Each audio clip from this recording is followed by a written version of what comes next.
Hello students, welcome to my channel.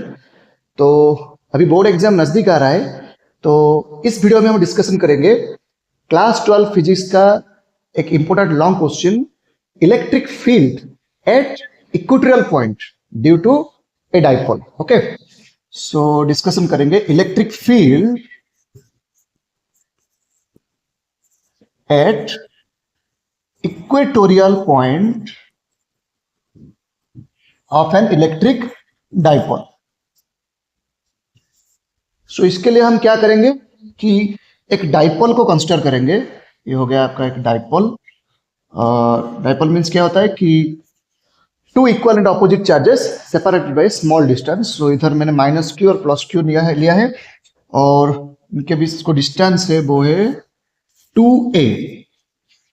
ठीक है, और ये हो गया इनका सेंटर O। तो ये डिस्टेंस A और ये डिस्टेंस A होगा। माइनस क्यू को मैं A पॉइंट पे ले लेता हूं, प्लस क्यू को B पॉइंट में। तो ये इलेक्ट्रिक डाइपोल है, तो इसका डाइपोल मूवमेंट जो P वेक्टर है, इसका डायरेक्शन क्या होगा? P वेक्टर का डायरेक्शन होगा from A to B, that means from negative charge to positive charge. इस डाइपोल का इक्वेटोरियल पॉइंट को हम कैसे निकालेंगे? ये आपका जो लाइन है परपेंडिकुलर बाइसेक्टर लाइन, इस लाइन, ये लाइन है, ये एक परपेंडिकुलर बाइसेक्टर लाइन है। ठीक है, तो इस लाइन को कहते हैं इक्वेटोरियल लाइन। इस लाइन के ऊपर एक पॉइंट लेंगे P और इस पॉइंट P को कहेंगे हम इक्वेटोरियल पॉइंट, और इस पॉइंट में हम निकालेंगे टोटल इलेक्ट्रिक फील्ड। ठीक है, सो कैसे निकालेंगे? ये जो पॉइंट चार्ज आप देख रहे हैं माइनस क्यू, इसका इलेक्ट्रिक फील्ड P में क्या होगा? प्लस क्यू जो देख रहे हैं, इसका इलेक्ट्रिक फील्ड P में क्या होगा?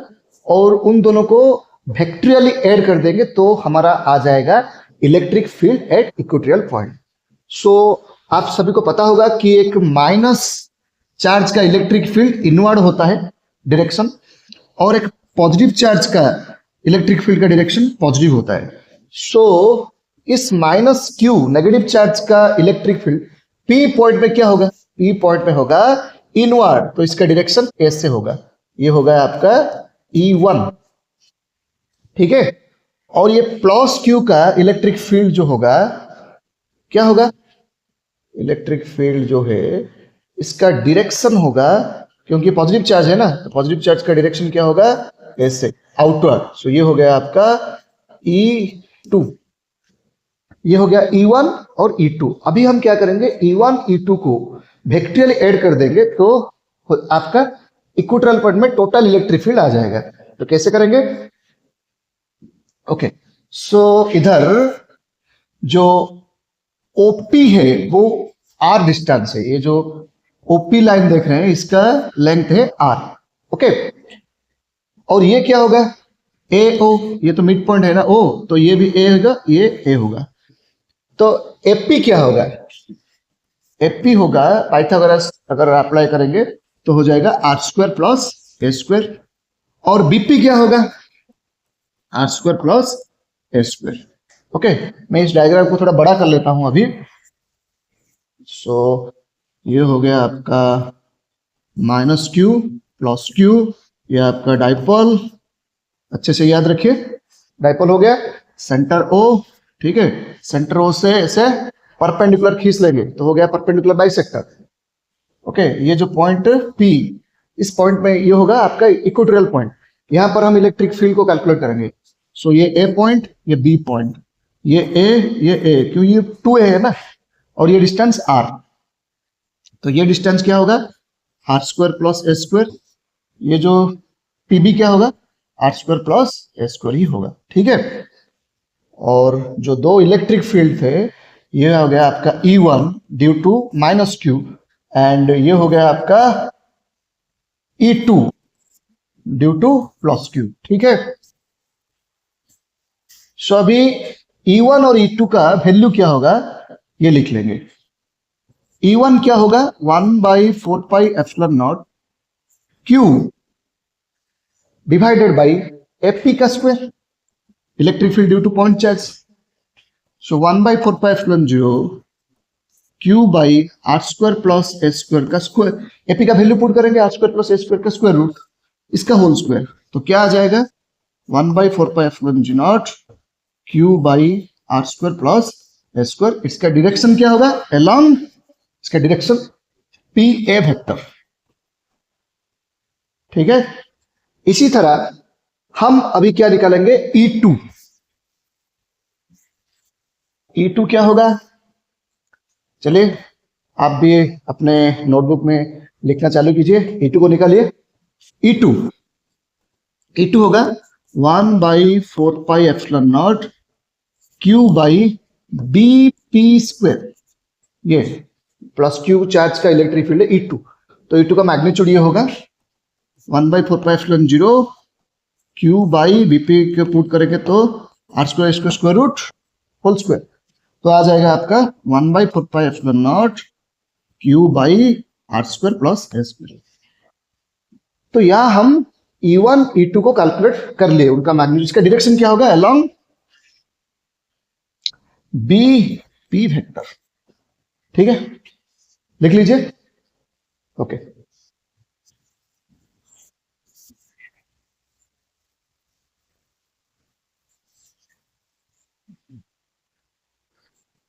अभी हमको पता चला कि E1 और E2 का मैग्नीट्यूड दोनों सेम है, क्या है 1/4πε0 Q by R square plus S square. Okay, अभी ये दोनों साइड इक्वल है तो ये भी एंगल इक्वल होगा, हाँ या ना, तो ये एंगल देख लीजिए, ये थोड़ा, ये अगर थीटा है तो ये भी थीटा होगा, ये भी थीटा होगा। अभी हम क्या करेंगे कि जो E1 E2 इन दोनों को रिजल्व करेंगे कंपोनेंट्स में। आप जानते होंगे कंपोनेंट्स, एक वेक्टर का दो कंपोनेंट होता है, vertical sign component, horizontal cos component, तो इसको हम डिवाइड करेंगे। सो अभी क्या होगा कि E2 का E1 का दो कंपोनेंट ऐसा रहेगा, ये हो गया आपका, ये हो गया आपका E1 साइन थीटा, और इधर रहेगा आपका E1 कॉस थीटा। ठीक है, ये E1 का है, अभी देखिए E1 ऐसा था ना, तो ये हो गया आपका E1 साइन थीटा, और ये हो गया आपका E1 कॉस थीटा।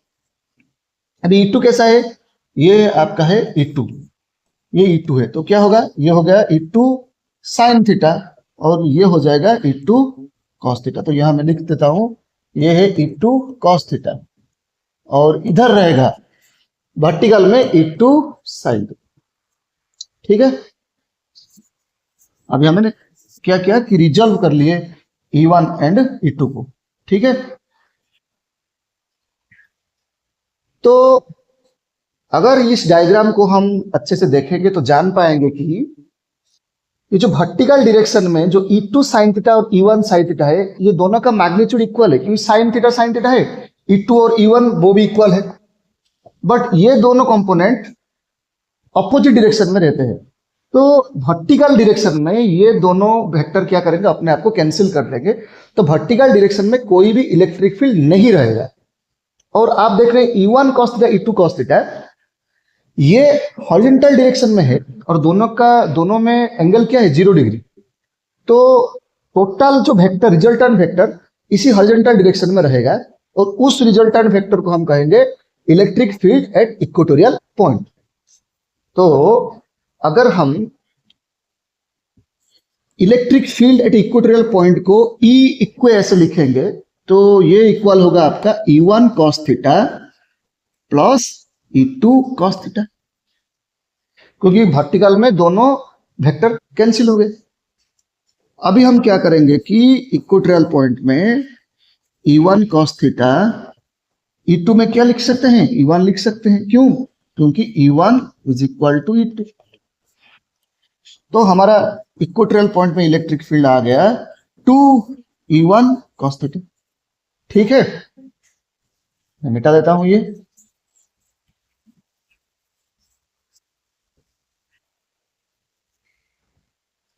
ओके,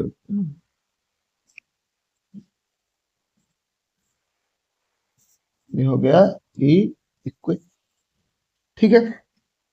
ये आपका डाइपोल मोमेंट का negative to positive minus Q है, ठीक है।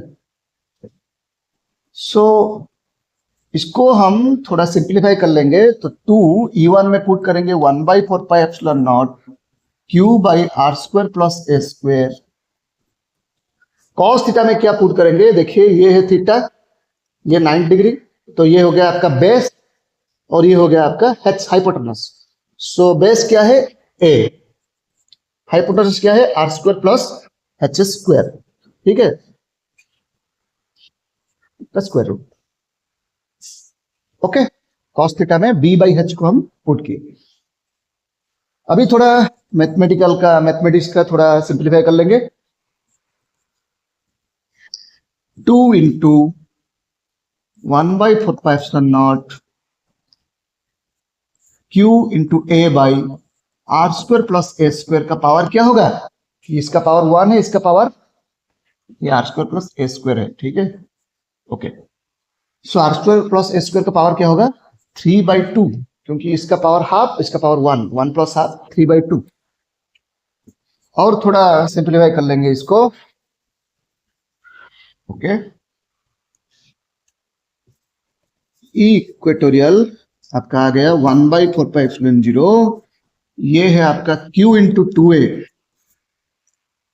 जिसको हम P डाइपोल मोमेंट कहेंगे ना। डाइपोल मोमेंट का फॉर्मूला क्या है, चार्ज इंटू लेंथ, तो Q अब 2 और A, इसको हम ऐसे लिखेंगे, और R square plus A square का पावर 3/2। तो आपका आ गया फाइनल एक्सप्रेशन इक्वेटोरियल पॉइंट में होगा 1/4πε0 Q इंटू 2A में पुट करेंगे हम P जो dipole moment, R square plus A square power 3/2। ये आपका आ गया फाइनल एक्सप्रेशन। और इसका डायरेक्शन ऐसे रहेगा, ऐसे मतलब क्या, ये जो डाइपोल मोमेंट का डायरेक्शन देख रहे हैं उसका अपोजिट रहेगा। ओके, अगर ये आपका 90% कंप्लीट हुआ और 10% अभी बाकी है, अगर ये P पॉइंट जो देख रहे हैं आप, इस P पॉइंट बहुत ही ज्यादा दूर रहेगा इस डाइपोल से, दैट मतलब क्या है, मतलब ये है कि when the P point is present very much larger distance from the dipole, तो R A से बहुत ही बड़ा होगा, तो आर स्क्वायर ए स्क्वायर से बहुत ही ज्यादा बड़ा होगा। So R square by A square 1 से ज्यादा बड़ा होगा, तो R square by A square क्या होगा 0 के बराबर हो जाएगा। तो इस कंसेप्ट को हम यूज करेंगे कब, जब P बहुत ही दूर रहेगा डाइपोल से, तब इलेक्ट्रिक फील्ड क्या होगा, तब इलेक्ट्रिक फील्ड होगा आपका इस जो फॉर्मूला है R square plus A square 3/2, आप क्या करेंगे यहां पर P बाई इस 3/2 को हम यहां रखते हैं, इस R square plus A square से एक आर स्क्वायर को अगर कॉमन निकालेंगे तो ये हो जाएगा आपका, सॉरी मैंने थोड़ा गलत कर लिया, ये होगा R ग्रेटर देन A, तो आर स्क्वायर ए स्क्वायर से ज्यादा बड़ा होगा, ठीक है, तो ए स्क्वायर आर स्क्वायर से ज्यादा छोटा होगा, तो A square by R square 1 से छोटा होगा, तो इधर A square by R square tends to 0 होगा, ठीक है।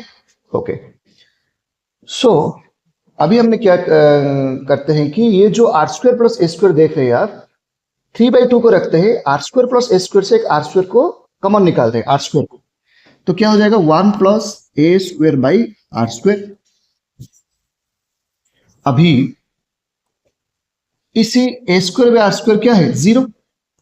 ओके, तो क्या एक्सप्रेशन आएगा, देखिए 1/4πε0 P by R square 1 plus 0 क्या है 1, और 1 ये आर स्क्वायर के साथ मल्टीप्लाई है, तो इधर ओनली आर स्क्वायर ही रहता है, और आर स्क्वायर का पावर कितना होगा 3/2, तो इधर क्या होगा 2 कैंसिल हो जाएगा, तो आपका फाइनल एक्सप्रेशन आ गया E equatorial equal to 1/4πε0 P/r3। Okay, ये आपका फाइनल एक्सप्रेशन है। और ये जो E इक्वेटोरियल है इसका डाइपोल मोमेंट के डायरेक्शन का अपोजिट होगा। तो अगर वेक्टोरियल में लिखेंगे वेक्टर फॉर्म में तो E इक्वेटोरियल हो जाएगा, E इक्वेटोरियल वेक्टर फॉर्म में 1/4πε0 ओके -P/r3 होगा। क्यों? क्योंकि इस इक्वेटोरियल पॉइंट में जो इलेक्ट्रिक फील्ड का डायरेक्शन डाइपोल मोमेंट का डायरेक्शन का अपोजिट रहेगा इसके लिए। ओके, तो ये आपका हो गया final expression of electric field at equatorial point. तो बोर्ड एग्जाम नजदीक आ रहा है, इस लॉन्ग क्वेश्चन को आप नोटबुक में लिखकर एक बार प्रैक्टिस कर लीजिए। और किस फिजिक्स और केमिस्ट्री का कौन सा टॉपिक में वीडियो चाहते हैं और न्यूमेरिकल्स और क्वेश्चन आंसर का वीडियो चाहते हैं, कमेंट में जरूर बताना। Thank you, all the best.